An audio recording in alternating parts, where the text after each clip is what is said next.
So before directly jumping into the product and before showcasing you how you can run, how you can integrate using HyperExecute, a quick glimpse on how HyperExecute is beneficial than any of the executions or the clouds, and a couple of high-level orchestration features that helps uh, HyperExecute, or that gives HyperExecute the added benefit that I'll be talking about going forward. So as I mentioned, unified test execution platform. So as I just talked about, so with HyperExecute, while you want to run, execute, and manage all of those individual test cases for each individual different test scenario. So even let's say take a basic example of uh, a web application that supports e-commerce websites, for example. So there might be multiple tests. There's a front end, there's a back end, then there comes in the tests which are getting executed on. There might be a native app that is there, and there might be APIs, REST APIs that you have to test. So for all of that, you would need a separate infrastructure where you can go ahead and test your specific tests, and you'll have to make sure that all of those infrastructures are specifically maintained, and made sure that when you want to execute those regressions or smoke tests on any of those particular tests, the environment is available for you, the environment is accessible for you, and all of those four environments are active uh, whenever you want to run those test cases. HyperExecute takes away that pain and gives you one single platform where it can execute all these kinds of tests. You don't have to worry about maintaining, you don't have to worry about taking care of uh, any of the new additions that are coming in. You don't have to worry about the availability of those machines, because everything will be taken care from our side. The only thing that you have to worry about is just improving your overall existing test scripts, writing more test scripts, and going ahead and firing them onto HyperExecute. And since it becomes the one single unified platform, you also get all of the reports, all of the details, all of the execution evidences, artifacts, everything under one single roof. Scalable and reliable. So I think security is for sure a topmost concern since there are multiple tests, multiple organizations are already executing tests on HyperExecute. So depending on how you scale your executions, how you want to run more number of tests on, or you scale your existing test builds, HyperExecute can also be easily scaled without much of an effort. You just want to let us know, and can be easily uh, multiplied. The execution layer that you have can be multiplied, which enables you in executing tests much more faster. The blazing fast execution. So with HyperExecute, and compared to what you saw yesterday, the standard automation on LambdaTest or any other cloud, there's a major difference in the architecture how we built HyperExecute. Due to which HyperExecute can provide you local-like experience. When I say local-like, if you run your execute or execute your tests on your local machine, where you have all of the components in under one single machine, so HyperExecute can help you do that, achieve that, and in turn give you much more faster speeds as well. Efficient cost as well. It helps you in cost saving because, first of all, since now it executes much more uh, faster, so which means your release cycles get faster, your go to market becomes much more faster. Any issues, errors that you want to identify, you can easily and much faster identify, which in turn saves the additional cost and the time that you're getting.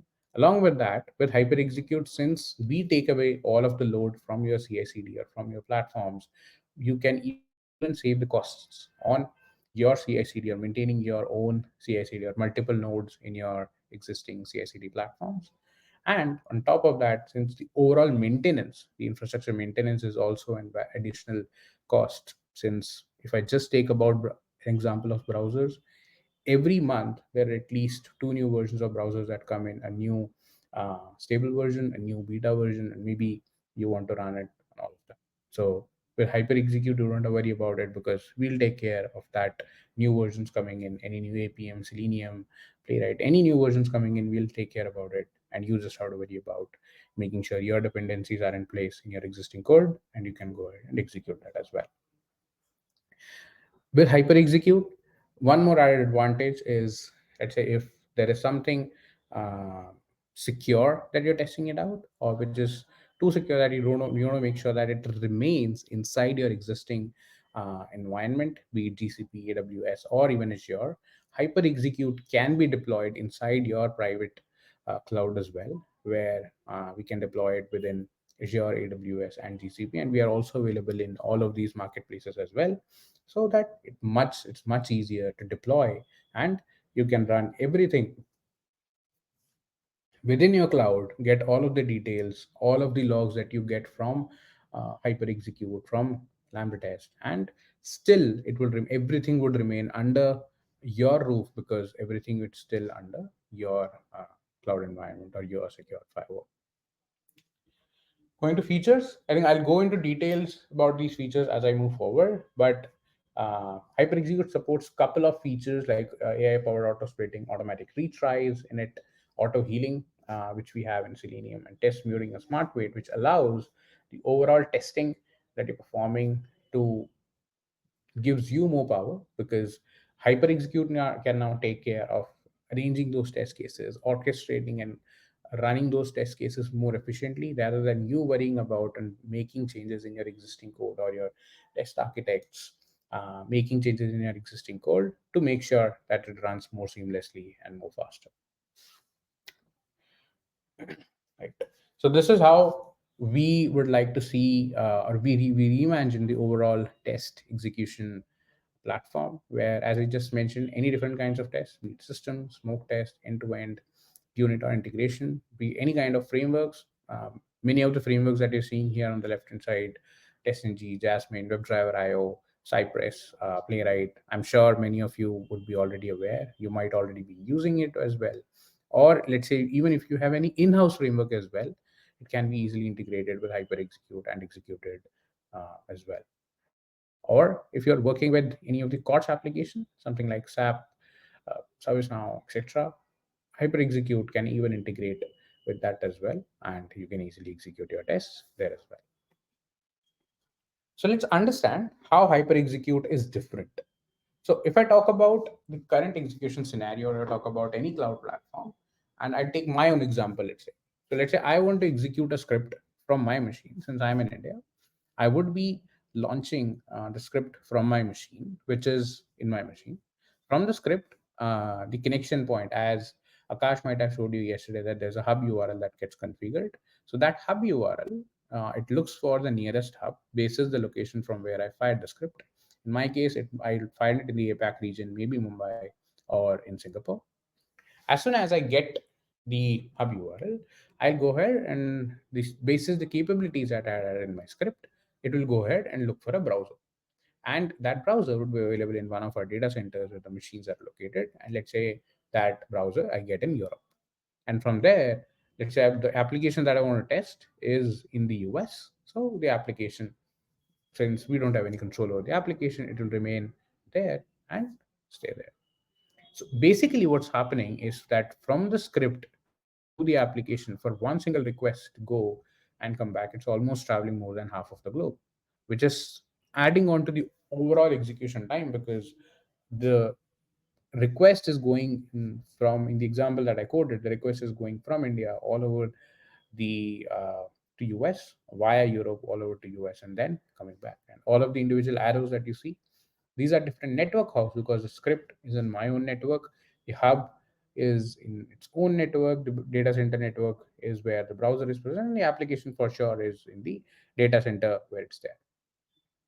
So all of these network hops as well add on to the overall execution time. And these network hops can also increase the overall test flakiness as well. Maybe there would be some network drop anywhere, or there would be some kind of a network delays that happen, due to which overall test time increases, or maybe packets get dropped, due to which you're not able to get the exact results that you want.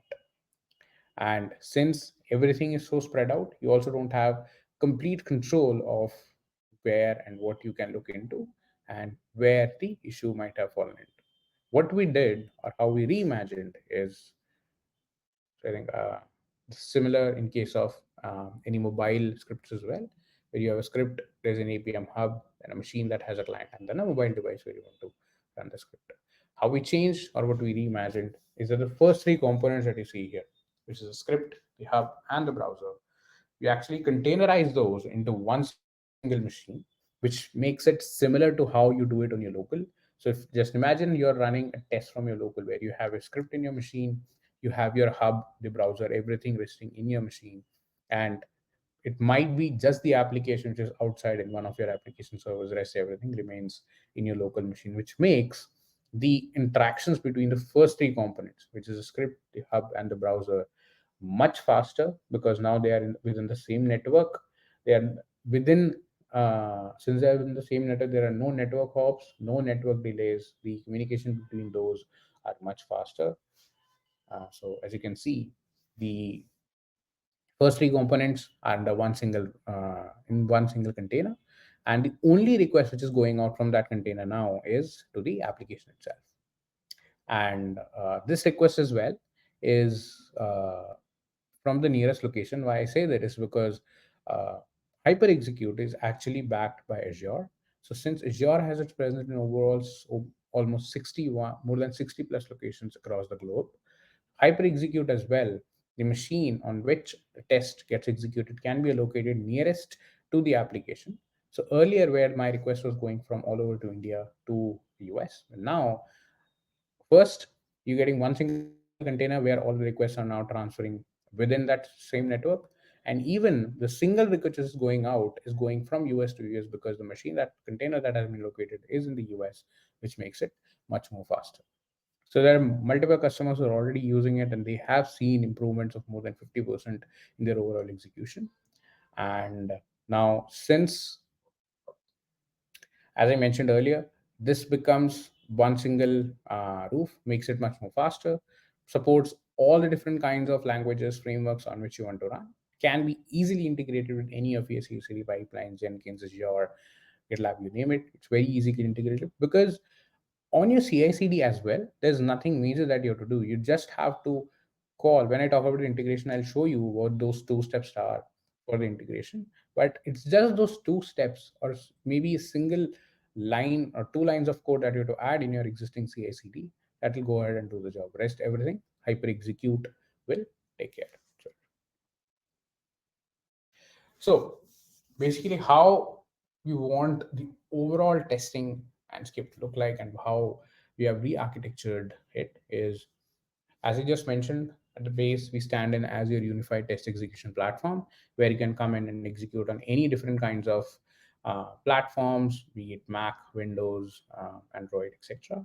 Then comes in test orchestrator. So similar to uh, any kind of test orchestration that you do with your existing CI/CDs, maybe schedule a test case or uh, set up a test case to run in a of time. You can even do that with HyperExecute, and it gives you the results.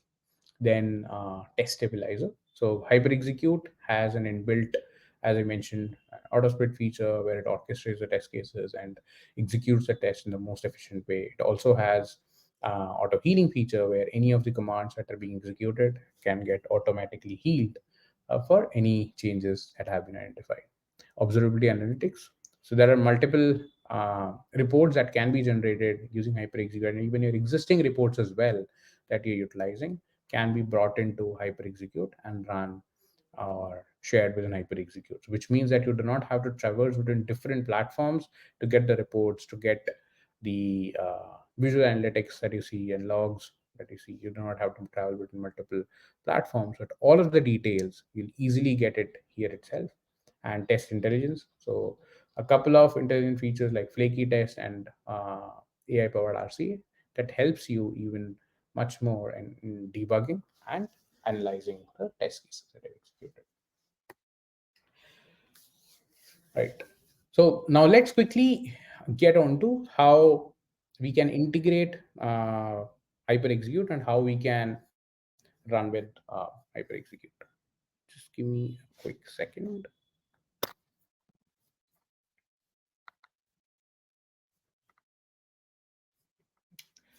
Right. So basically, the integration with HyperExecute. So as you can see here on the screen, some smart orchestration features. So all of these orchestration features can be easily defined while those integration steps are set in. So I think I'll directly go into the integration part. So integration step of HyperExecute is just a two-step process where first is you just need a HyperExecute YAML or a simple YAML or a configuration file which will easily can be configured, which you can easily create that will help you uh, set up how you want that machine to be, where you want to run or execute those test cases. Because as I mentioned, in case of HyperExecute, since you get access to the complete machine, that's a raw machine that is ready and configured for you to run those test cases. But it might be that you want to run a Playwright test, you want to run maybe run uh, Java test ng or a WebDriver, and there are many different kinds of tests that you want to run and execute that. And depending on that, you can easily configure that particular machine with all of the dependencies and pre-recorded steps that are needed in your machine so that it can go ahead and execute those test cases. Second is nothing but there's a CLI, HyperExecute CLI basically, that you need, that you can download and keep it in the root of the project, and the integration with HyperExecute is done at Astrid. So before I go into the features, let's quickly go into the integration. Let me also open up the HyperExecute dashboard as well. So from the LambdaTest uh, menu on the left hand side, so you get an option for HyperExecute. Sorry, yeah, you get an option for HyperExecute here itself. But as soon as you click on HyperExecute, it will take you to the HyperExecute job space where all of the individual jobs that you have triggered, you get a list of all the jobs landed up here. But how a job is triggered or how you get a job here, let's go and look at the overall integration step in the YAML. So as I mentioned, or as yesterday you might have seen that there was the integration step that Akash might have shown you, where he integrated with LambdaTest by using the LambdaTest capabilities and adding in LambdaTest username, access key, etc. So once you have a test that is written, so on my screen, as you can see, this is a Java TestNG project that I have. So for this particular project, I already have a couple of uh, tests that is already added into my existing test scripts. Along with this test, so if I want to run or execute these tests, since I'm using Java, I use an XML file that picks up all of those individual test cases and executes them according to how I want to run. Now, if I want to execute or integrate this particular Java TestNG project of mine with HyperExecute, what should I do? So as I mentioned, there are two steps. So let's go to HyperExecute and look at those two steps in detail. The first one is,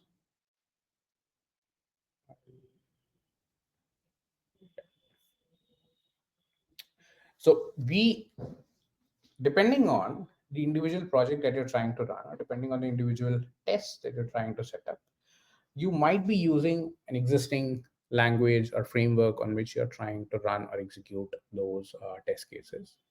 During the YAML configuration, even our team also works with you, and we help you configure the YAML so that it becomes much more easier and much more faster for your integration as well. But we also have YAML generator page as well that gives you a base structure basis the uh, language or framework, your overall project structure that you have basis that. So let's say since I mentioned that I have Java TestNG, so I'll go ahead and select Java, and from here I'll go ahead and select TestNG. As soon as I select TestNG, it will go ahead and open up a screen and ask me for a couple of details that I want to be added. So I'll ignore this first step for now. I'll come back to it later. So configuring HyperExecute, it allows me or asks me an option to select the operating systems on which I want to run. It currently shows Windows and Linux, but I also have an option where I can specify Mac as well. Or if I want to run it on devices, I also have an option where I can specify iOS and Android as well. So with HyperExecute, as I mentioned, you can run and trigger test cases on all of the different platforms. You can accordingly add those as well. But just for the base, we here you can select any one of those. Then you can specify the concurrency. So concurrency basically means the number of machines you want from the HyperExecute side on which you want the tests that will be identified to be distributed and accordingly executed on those. So depending on how much licenses you have at LambdaTest, you can go ahead and select the number of concurrencies, or if the concurrencies has to be differentiated or divided between different projects, you can accordingly do that and allocate a set number of concurrency for a particular project as well. Then there are a couple of advanced settings as well. If you want to set the retry, so as I mentioned, it also has an automatic retry as well. So you can set up a retry directly here. You can set a timeout. So timeout basically means for how long or what do you think is a maximum time for your test execution, and you can accordingly set a timeout so that even if, let's say, there is some kind of test that gets stuck or it's not executed in the maximum time frame that you select here, the machine will be automatically stopped and uh, just stop the overall execution after the timeout is specified. Then comes the test discovery. So depending on where your tests are, so which particular folder your tests are, I'll explain this in the project that I have, and the test runner command, depending on which particular language framework that you're using. Since in my case it's 𝐕𝐢𝐝, so it's the 𝐕𝐢𝐝 test command. On your side, it might be a Playwright test command or a test command. Depending on how you are executing it, accordingly you can add or specify those commands as well. So this is a base of the YAML that you get, and as soon as you click on generate YAML, it will give you a base frame of how you can use or what you can use in your existing YAML itself. So similar to this, you can see here that I also have a YAML created. So I have 6 different tests starting from test 105 and a Android app test as well. Then I also have a post API class as well, which also I'm using. There's an API test case, there's a mobile test case, and then I have web tests as well. So from here, as I mentioned that I'm using the XML. So in the YAML, as you just saw, you can accordingly select and select all of the steps that you want to add. So you can see here also you have that runs on, where you can specify Windows, Mac, Linux, whatever you want to run or execute. Then comes in auto split. So this is one of the orchestration features of HyperExecute, where you not just uh, in a normal scenario, so if you want to run or execute the test uh, in case of the standard execution, what happens is once you want to run or trigger a test case, what normally happens is that, let's say if you have 10 different test cases and you want to distribute between 3 different nodes, normally what would happen is a test would be just haphazardly distributed amongst the machines in the first come first serve order.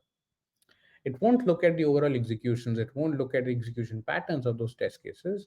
But with hyper execute, the first time it gets executed, it will be executed just like this, as you can see in the first diagram, where the test will be distributed in the haphazard manner. But the next time onwards, hyper execute will learn and understand the overall test executions, and basis the individual tests that were executed, basis the individual time taken by those test cases, it will automatically split and rearrange those test cases in such a way that the overall resources that you have with HyperExecute are neither underutilized nor overutilized, which means that it make your test execution more efficient and will give you results much more faster. So as you can see in both of these diagrams, where the execution node 3 kept on executing because it had all the long running test cases added into it. But with Hyper Execute, that got rearranged in such a way that it becomes much more faster and efficient. Then comes in a retry and failure. So one way to use retry and failure is one of your test architects can maybe create a logic in your existing test script, write that logic down in your existing test script, and make sure that for every new pull request for any new addition of code, that particular retry clause works, and you'll have to make sure that it works and it has to be maintained every time. But with hyper execute, as I mentioned, we want to make sure that you worry about improving your test coverage, improving the quality of your existing test cases, create more test cases. So the retry and failure is a built-in feature that you get with hyper execute, and basically what it does is, in a normal scenario, if you want to execute and retry any particular failed test case, it will run the complete suite, and when you have to majorly execute that suite again to get the results and the runs back. But with HyperExecute, with the retry that you can specify in the YAML itself, and you can also specify the number as well, starting from 1 to 5. And accordingly, whatever numbers you specify in the retries, it will retry the particular test those many times and give you the result back within the same execution itself. So you don't have to come back, worry about the executions. And this also helps you make sure that the failure, let's say if it was due to a flaky behavior of the application at that time, or maybe a flaky uh, network condition at the time of the initial execution, by the second execution, you'll get the correct result, and that will help you move forward with the testing and won't halt you as well. Then concurrency, as we discussed, the number of machines that you want to get. So that is basically defined in the concurrencies. I'll delete those. It's currently not needed. So there are different multiple flags actually which are available in the HyperExecute YAML. So these are just a few of them, but depending on different use cases, you have an option to add and specify all of those different flags and accordingly use them as well. Then comes the three main steps of the YAML itself. So one is the pre. So as I mentioned that there's a machine which you get in a plain format which does not have any of the dependencies installed, which does not have any uh, configurations, although it is test ready, which means it has all of the uh, Java, Playwright, and all the different kinds of setup. But depending on what exact dependencies you might need for your test cases, what are the setups that you might need, we'll have to configure those, and that is where pre comes in handy.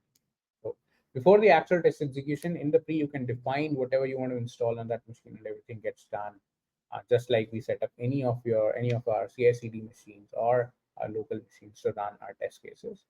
Along with that, in the pre step, it's powerful in a directive where uh, since it's before the test execution, and let's say you want to run some kind of API, maybe you want to run some kind of uh, set of logs or some kind of commands to fetch the data, or maybe you want to call a database and to fetch the results and then feed it to the test.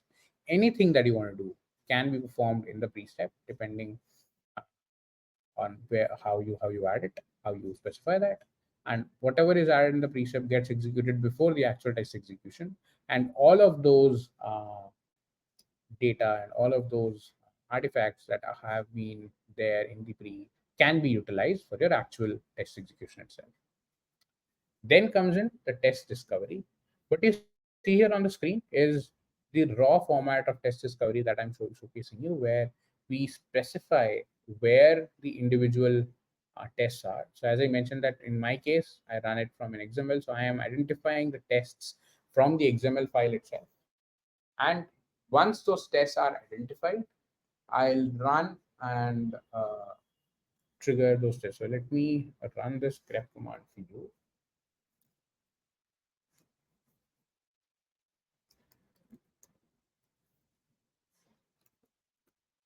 Right.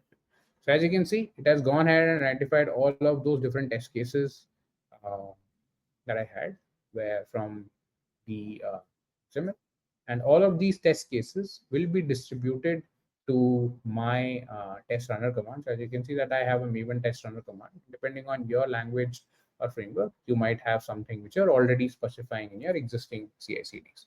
The same test runner command you can utilize here as well. And as soon as that's added, here in the $test, each of these identified tests will be added, and then which will make it 6 different tests for this particular run, and it will be distributed amongst the 3 machines that I'll be specifying while I'm running the test cases. Then comes in post step. So whatever you want to do after the test execution is done, let's say you want to get some data, you want to download some artifacts, there were some files that you want to download, you want to save it onto HyperExecute, or maybe like I did, you want to maybe run the APIs to get the results or fetch the results. You can accordingly do and execute all of that as well. So this is how you can easily go ahead and configure the HyperExecute YAML, which is the first step of the integration and the configuration file of the integration. Once you have the configuration file, the second step comes in. Let me go to HyperExecute again. the second step comes in as the CLI. So on the top of here, you can see that it gives you an option for CLI and it gives you an option to download the CLI from any of the different platforms that you have. So depending on if your runner or your machine is Mac, Windows, or Linux, you can accordingly go ahead and download the particular CLI, and you can just place it in the root of your project. So I already have that CLI downloaded, and this is already there in the root of my project. This particular CLI is downloaded, put in the root of the project, and the integration to HyperExecute is done and completed. So now you have your YAML, the configuration file ready. You have your HyperExecute CLI in the root of the project. The step that remains is just to go ahead and trigger the HyperExecute command, which you can also get from here itself. I'll just go ahead and copy this, paste this command here. So this command actually includes, or it triggers the HyperExecute CLI. It calls in or checks for your username and your access key. And once you have the username and access key, you just need to specify which particular configuration file or YAML file you want to run. Since I want to execute the testng HyperExecute autoscript YAML on Windows, let me go ahead and copy the path for it.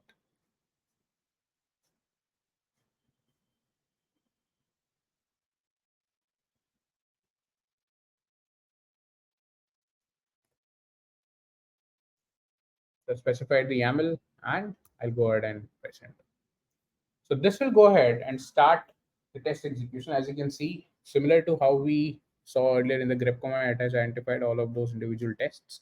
Now it's uploading the complete test or the complete suite to the HyperExecute machine where the test will be executed. So as I mentioned that the first three components, the test script, the browser, as well as the hub remains in that same machine. So and as soon as the test is uploaded, you can see that the test has now started. Let's click on particular link.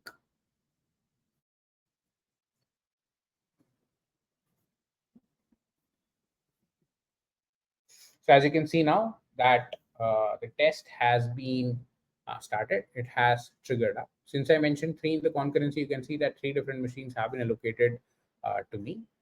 And in the pre, as I mentioned, all of the dependencies are getting installed, and you can see that pre-step is almost completed in all the three tasks where all of the machines, the pre-step is done. It has already reached the second step in the scenario where it's now going ahead and executing the test which has to be executed in, which I had in my test discovery section. So in the pre-step, one thing also I'd like to show is what also showcases what all tests were distributed. So you can see that test 1 and Android app were distributed into this machine. Then test 2, 3, and 5 were distributed into this machine. So as you can see, 2, 3, and 5 were here. And test 4 was distributed into this particular machine. So, and if I now go back here, so as I was stating earlier, so as you can see, the test 3 that executed got failed some reason, and that test automatically got retried since we had auto retry set to true in case of our test. Then in the scenario, even you can see that this also gets failed. Now, if I go into the test execution and I click on the test, similar to what you saw yesterday, all of those details that you're getting starting from the command logs, the complete command logs of that particular execution, any different kinds of logs that you will need as evidences, maybe the Selenium logs, console logs, which is the browser console logs, the terminal logs are already available on the HyperExecute dashboard itself. I focus to you there. Then comes in the network logs and also the metadata of what were the capabilities that was passed while the test was executing. All of them is present even with HyperExecute as well. And here also you get the complete video of the test execution as well. And sorry, go back to HyperExecute. Yeah. And for that particular test which was executed, as you can see here, it also has a complete set of terminal logs as well. Since now it is being executed on HyperExecute terminal, you get the complete set of logs here as well. You can see that two of the tests that got failed have been retried, and one of the tests that got passed is use the complete logs and display, and is completed. And in the post step, as I mentioned, that I have specified the API uh, test. So if I go into the post, you can see here that it's calling one of the APIs and returning the results. So it is starting test case, which is my post API test. So here, actually, the one of the post API tests is I'm using LambdaTest's session API to get the results and fetch the details of the session that I've executed. So as you can see here, it has identified the particular session. Now, once the session is identified, it is executing the particular command and returning the results of that particular API here as well. So depending on how you want to use and configure the YAML, it's up to your control. It's completely under your control. And that becomes a one single control center for the overall execution for any kinds of tests that you have.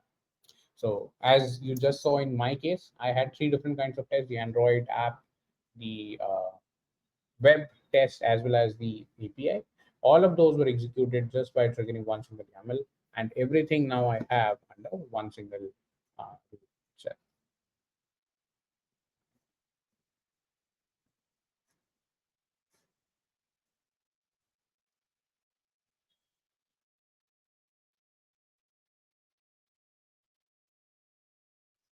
Right. So moving forward, this is how the tests were executed, and this is how you get all of the different details of the test execution as well. But not just the details, as I mentioned earlier, HyperExecute not just returns you the details of the test executions, but with HyperExecute, you also get different kinds of logs and additional features as well. So just to summarize on the execution side, I think with HyperExecute, as we discussed, you get the increased release velocity. So because of the increased releases, you can go back and give faster feedbacks to your existing developers. And because of the difference in the architecture that you saw, the flakiness due to network and due to infrastructure is zero, and there is zero maintenance on your side because we take care of all the maintenance and everything. The observability as well, where you get the complete sets of reports and the results as well, that also makes it much more. So I think this is how HyperExecute can help you trigger or execute much more in the test cases and get you more faster feedbacks and faster results. But on top of that, there are a couple of additional features as well that with HyperExecute that helps you with getting more details, getting more uh, faster feedbacks, getting quickly identifying or remedying the errors. So all of those details as well is available with HyperExecute as well. So quickly to get started, I think there are three major things that I'd like to touch upon. I think one of them uh, was already touched upon by Akash yesterday while he was covering the day one of the bootcamp. So with two major options that you get here is one of them is a GPT powered error identification, where we have a RCA that you get directly from the HyperExecute dashboard itself for any number of failures that you get and any number of commands as well that get failed. So basically on the right hand side of dashboard, I'll showcase it to you in my existing test case, and I'll show it. Before I go there, I'd also take your attention to flaky test identification as well. So with LambdaTest, we also give an option to identify the flaky test directly from the dashboard itself. So basically what happens or how we categorize flaky is any test which has been executing in a similar fashion. Let's say it has been consistently passing for the last 10 to 20 runs and suddenly started failing for, there might be different reasons. There might be some difference in the commands that was added. There might be new uh, error that had occurred, or might be the application was not uh, ready. So there might be different reasons of that particular flakiness, which somewhere it might be a genuine failure, which you'll have to probably look into, and somewhere it might be a flakiness due to the code itself or due to the test which is written itself. So HyperExecute helps you identify that using our flaky test detection. So for this, there is no change that you have to do on your side. There is no major addition that you have to do on your side. The only thing that you have to let us know is to enable the flaky test detection on our side. As soon as we enable the test case, depending on the tests which are being executed, so the one unique key factor for all of these flaky tests that we identify on the platform are their names itself. So we use the test names to identify all of these individual tests, all of these individual runs on their side. Along with that, you also get an option to select if there is a different kind of operating system browser resolution as well, depending on which you want to mark tests flaky. You can accordingly select those uh, options as well. So how it identifies the flaky or what it does. So base set of data is looked upon once you enable the flaky test data. So the base number is 10. So for example, let's say there's a test ABC that gets executed from on a day-to-day basis in your regression or in your pipelines. So once the test starts and the flaky test is identified, it looks at the overall execution of that particular test, starting from the name of the test, number of commands in those tests, the individual uh, requests and response that are coming in those tests, along with the uh, uh, error code, if any. So maybe 200 OK status or 403, 401, 301, any kinds of statuses that you're getting in that command log. It'll keep it'll keep identifying in each individual test runs that you're performing, starting from 1 to 10. And it consolidates that particular set of data and creates a unique baseline data for that particular set of tests. Considering that baseline, when you run and execute the test for the 11th time, it will compare that execution with the existing execution that happened for the last 10 times, the baseline that was created, and any differences that have been identified, any differences that we get, it will mark that for you, it will highlight that for you, and it will showcase or mark that test as flaky. Maybe it would be a difference in the error code. Maybe the command earlier was giving a 200 but started giving a 301 for some reason, or it might be because of an additional command that was added, multiple changes. And the flaky rest section, as I suggested, it's looking at the last 10 executions to understand and create the baseline. So with every new addition or every new run that it performs, automatically it reads and understands with the new set of data and keeps on updating and keeps identifying changes that have to be done in the baseline. That's so that it's updated, and basis that baseline, it keeps on it helps you identify the flaky tests as well. So as you can see, baseline test of already 10 to 100 tests was there. Test 1, 2, 3 was run, uh, which were always passing. Then all of a sudden it started failing, and then it again pass. So it will go ahead and identify with any number of changes, any number of identifications that it gets, and help you easily identify which particular test in your overall test execution suite is causing the tests to become flaky and help you fix them as well. So with this test execution, the flaky test, we also help you create test execution groups as well. So basically, those groups are created basis the names of those test cases. And according to those groups which are created, it shows you or helps you identify how much of that group is flaky. And accordingly, you can go ahead and fix the tests which are flaky, which are more flaky or most flaky, and accordingly, the ones which are less flaky as well, you can ignore that, and the ones which are most flaky, causing more errors, more flakiness in your overall test builds, can be fixed first and taken care of. Test insights. So I think I'll just quickly showcase an existing flaky test. So this is one of our flaky test builds that we execute on our site. So as you can see here, depending on the run that is executed, it shows the test as flaky. And it shows the flake rate as well. And the command as well, which is identified as flaky, it shows that command as well, where it was flaky as well. So this easily helps you identify any kinds of flaky behavior or flaky test results in the test execution. From there, I think insights on the test cases and logs. So I think yesterday also you might have seen the insights, but with HyperExecute, there are some added advantages to the test execution, because with HyperExecute, there's a job, then a task, and then a stage. So for each individual level, we have these widgets created specifically, which you can create. So if I go back to existing report, So this is one of the reports that we already have on our site that gives you identifiable data and quick graphs to analyze what are the major errors that are happening. So you can see here, in this particular case, the find element errors are causing other cause of the most of the issues or errors that are happening on my site. So no such element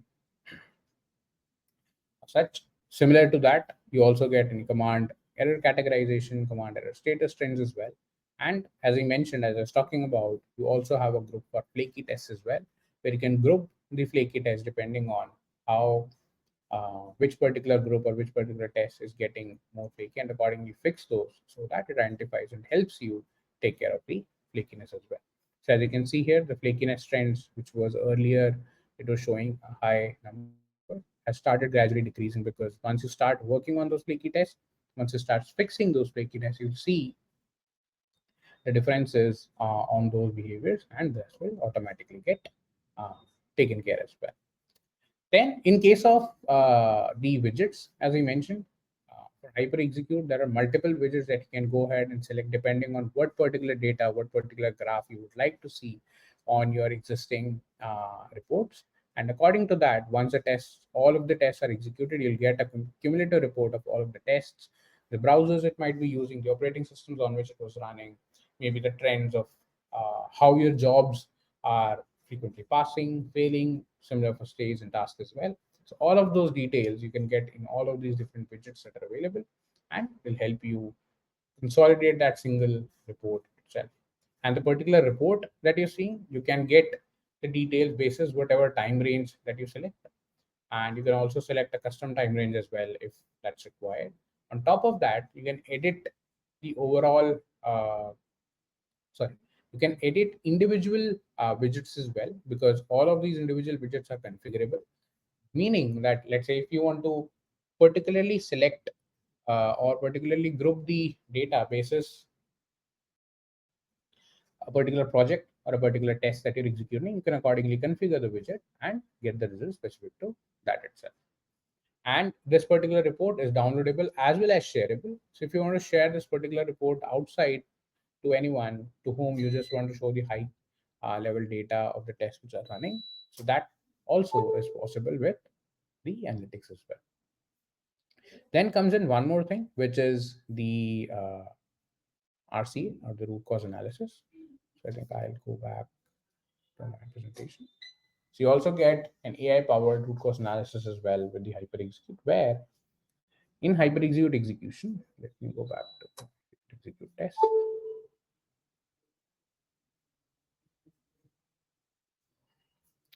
Right.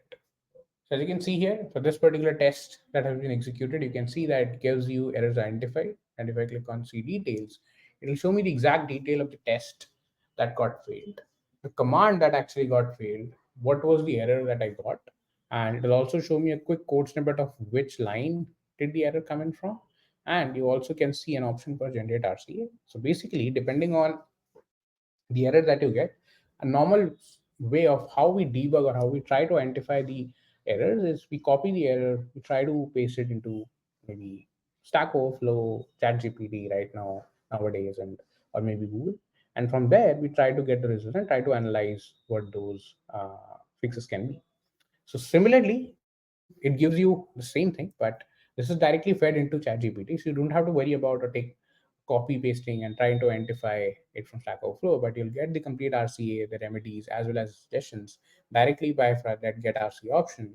And depending on the suggestions it has given, you can accordingly try and fix those errors. So since this is a straightforward element not found, you'll get these suggestions to investigate and maybe change the DOM elements or XPath, etc. that I'm using. But depending on the errors that you get on your side, which would be more complicated depending on the suits that you're running, it will be it will make it much more easier for you to help and identify the errors as well.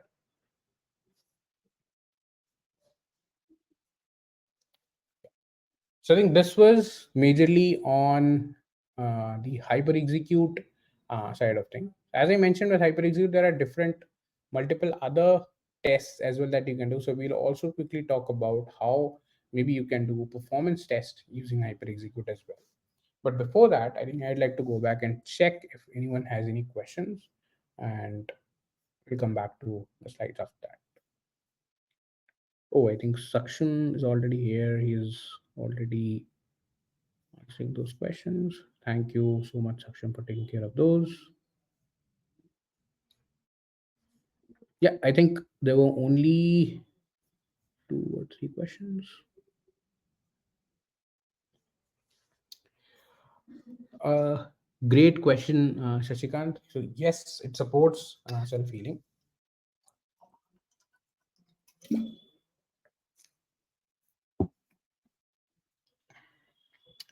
So I think with HyperExecute, or we have a feature called Auto Heal currently, which is available in the Selenium test cases. Basically, what happens is for any of the locators where uh, right. So we have a feature called auto heal. So basically, what is required, the base of that is required, is the first time when the test gets executed, the test should pass, meaning that the locator should be correct and it should be able to save that locator on our side. So basically, once that is done, the first time it is done, it keeps that or saves that locator on our side, and we have the data of that particular locator, maybe the complete DOM structure of that particular element. So with any particular test that is executed on the platform, for each element that is identified, it keeps a record of that particular element, any for any element. From the root of that particular element, the complete DOM structure is saved in our database, so that next time when you execute that test case, and maybe let's say there are some changes that were made on the application side itself, which changed maybe the XPath that you're using or locator that you're using on our site. So the system will automatically identify. So if I show an example, so this is one of the auto heal test cases that you're seeing on the screen, and I had already executed a test here, which already ran earlier with the correct locator, that's the username. But later, when I ran it again, there were some changes made on the application itself, which changed the locator itself. So original locator that I used was username, as you can see on the screen. But with auto heal, when it kicked in, it automatically took care of that. It looked at, okay, this was the username, it's not working. It tried to identify from that DOM structure what specific or what other locator can be used. And it replaced that particular locator here itself. And once that was added, you can see that the complete test went ahead and passed, and it did not wait for the failure. And since this test is auto healed, on the top itself, you can also see that it has been identified as auto heal, which will later help you to probably use the auto healed locator and save it into your existing pipelines, so that it becomes much more easier for you to identify and see the test cases.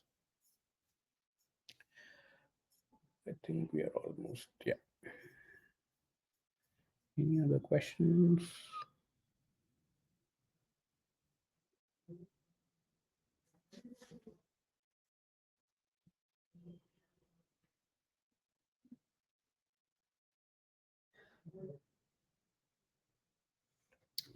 So I think the question, Karthik, that you have is how any of the tests can be migrated. So as we mentioned, the migration to HyperExecute or any language is basically those two steps that I just showcased, which is the configuration file, you can call it, or the YAML file that you can call it. Rest everything majorly would remain the same. There might be couple of uh, additions and capabilities that might be needed depending on how your framework is structured, depending on how your tests are written. But HyperExecute is powerful enough to identify tests not just basis on the class level, but depending on how minutely you can write, maybe on a method level, class level, uh, suit level, howsoever you want to identify those test cases. With HyperExecute, the runners are powerful enough to identify those test cases. So there won't be major changes that you have to do or to migrate any of the existing test suits onto HyperExecute. Whatever you have on your site, on the similar playground, on the similar baseline, with maybe minimal changes and an addition of the YAML, it can be easily executed on HyperExecute.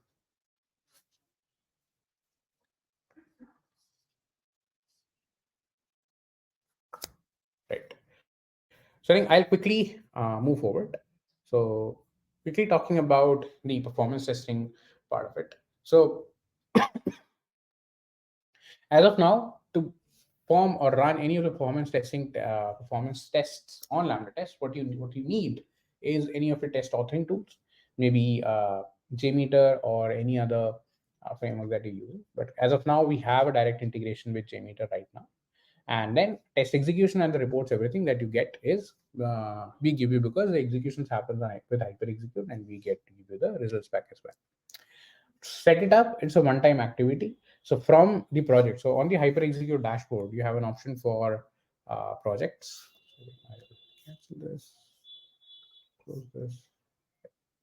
So here you have an option for projects. I'll not go into the details here, but once you can select a new project, let's say if you want to run a performance test, you can just simply click on JMeter, enter in any of the project name, it's a test, and accordingly, you can just continue with it. And sorry, I already have that.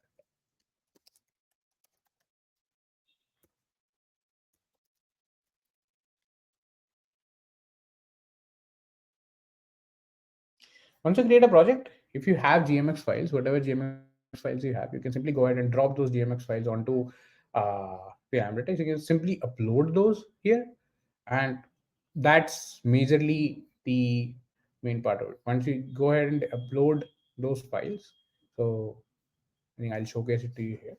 So once you go ahead and upload those files, depending on how many files you have, you can upload this the GMX files onto here. Once those are uploaded, you can just simply go ahead and see the files uploaded on the platform itself. And then basis how you want to run it, how many users you want, what's the duration uh, of the test that you want, and what's the ramp up time of that particular test. You can specify all of that from the UI itself by just selecting uh, the bars. You can accordingly select that. And you can also specify from which region you want the traffic to be generated. So depending on your application, you might already be aware where you're getting the maximum traffic from, where you're getting the lower traffic from, and accordingly you can segregate and distribute the traffic basis the percentage as well as the number of users that you want from that particular region. You can add multiple reasons here. So as I mentioned here also, since it's supported by Azure, so you support over more than 60 plus locations here as well. So accordingly add any kind of location here as well. Once that's added, it will go ahead and start the test execution. And when you run the test, it will start or initiate the test execution on uh, the HyperExecute platform itself.